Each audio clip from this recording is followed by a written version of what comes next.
Ethan, a young mechanic working long hours at a small garage, saw a worried woman with two kids stuck in an old car one hot afternoon.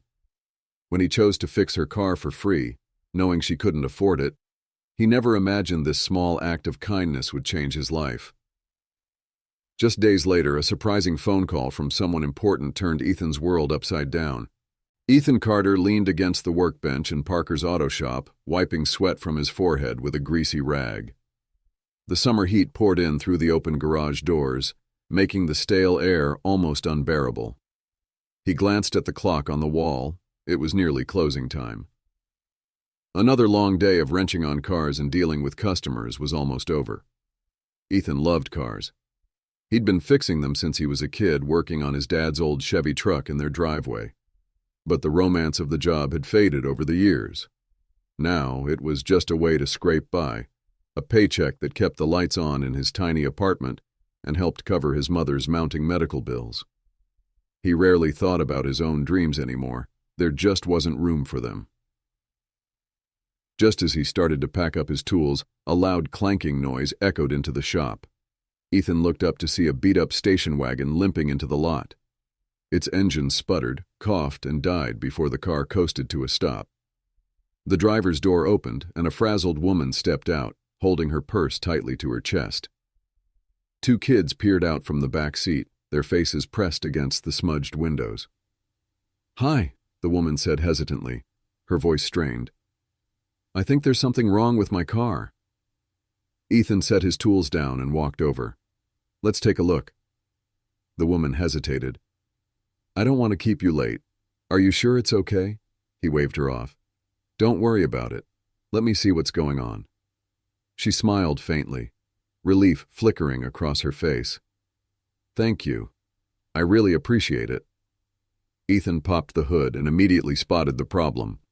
The serpentine belt was shredded, barely holding together. He frowned. Without a replacement, the car wouldn't make it another mile. He closed the hood and turned to the woman, who was nervously shifting her weight from one foot to the other. "You've got a bad serpentine belt," he said. "It needs to be replaced." Her face fell. "How much will that cost?" Ethan hesitated, doing a quick calculation in his head. Parts and labor, probably around $200. The woman's expression crumpled.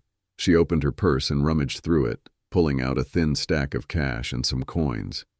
She counted it quickly, her lips moving silently, then shook her head. "I don't have that much," she murmured. "Is there anything else you can do? Just something to get me to a job interview downtown?" Ethan glanced at the kids in the back seat. One of them waved at him shyly, and he felt a pang of sympathy. He knew what it was like to struggle, to feel like the world was stacked against you. "I'll fix it for you," he said after a moment. "No charge." The woman's eyes widened. "What? No, I can't let you do that." "It's fine," Ethan insisted. "I've got the part in stock and it won't take long. You've got enough on your plate." Tears welled up in her eyes. "Thank you," she whispered. "You have no idea how much this means to me." Ethan got to work, replacing the belt as quickly as possible. The kids had climbed out of the car by then and were playing near the benches outside. The woman kept thanking him, but Ethan waved it off, focusing on the job. An hour later, the station wagon roared back to life. Ethan handed her the keys, and she broke into a relieved smile. "You're a lifesaver," she said. "I'll never forget this." Ethan watched her drive away, her kids waving goodbye from the back seat. For the first time in weeks, he felt a small sense of pride. Maybe his job wasn't glamorous, but today, it had made a difference. The next morning, Ethan's boss, Gary Parker, stormed into the garage. His face was red, and his voice boomed across the shop. "Ethan, my office, now."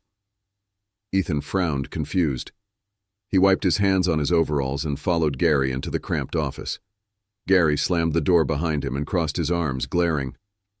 "What's this I hear about you giving away free parts and labor?" Gary demanded. Ethan blinked. It was just one job. The woman couldn't afford it and she needed to get to a job interview." Gary's expression darkened. "Do you think we're running a charity here?" Parts cost money, Ethan. Labor costs money. You don't get to decide who pays and who doesn't. She had kids in the car, Ethan argued. She was desperate. What was I supposed to do? Let her break down on the side of the road? Yes, Gary snapped. That's not your problem. If we give handouts to everyone who can't pay, this business will go under. Ethan clenched his fists. It was one repair. And it's going to cost you your job, Gary said coldly. Pack up your tools. You're done here. That evening, Ethan sat in his tiny apartment, staring at the eviction notice on his kitchen table. Without a job, he wouldn't be able to make rent next month. He thought about his mom, who relied on him to help cover her prescriptions, and a wave of despair washed over him. Had he made the wrong choice? He didn't think so. But right now, it felt like the world was punishing him for trying to do the right thing. Frustrated, Ethan opened his phone and typed out a quick post on social media. Got fired today for fixing a woman's car for free. She was on her way to a job interview and couldn't afford the repair. My boss didn't see it the way I did. Feeling lost, but I'd still do it again. He hit post and set his phone down, not expecting much. It was just a way to vent. By the next morning, Ethan's phone was buzzing nonstop. His post had gone viral overnight. Thousands of people had shared it, commenting with messages of support and outrage. This is ridiculous. You did the right thing. We need more mechanics like Ethan in the world. Don't give up. Good things will come your way. Local news stations picked up the story, and before long, reporters were knocking on Ethan's door asking for interviews. He was overwhelmed by the attention but agreed to share his side of the story, hoping it might inspire others to stand up for what they believed in. A few days later, Ethan received an unexpected phone call. The voice on the other end was calm and professional. "Is this Ethan Carter?" the man asked. "Yes," Ethan said cautiously. "My name is Michael Grant," the man said. "I'm the CEO of Horizon Motors. I heard about what happened at your shop, and I wanted to reach out personally." Ethan's heart skipped a beat. Horizon Motors was one of the biggest car manufacturers in the country. "I was moved by your story," Michael continued. "What you did for that woman. It shows compassion, integrity, and the kind of character we value in this industry." Ethan didn't know what to say. "Thank you," he managed. "I'd like to meet you in person," Michael said. "Are you available tomorrow? We can discuss an opportunity that might be perfect for you." The next day, Ethan found himself sitting in the sleek, modern office of Horizon Motors headquarters. Michael Grant was nothing like he had imagined. He was warm, approachable, and genuinely interested in Ethan's story. "Ethan, I started my career as a mechanic," Michael said. "I know how tough it can be, especially when you're trying to do the right thing in a world that doesn't always reward kindness." Ethan nodded, still unsure where this was going.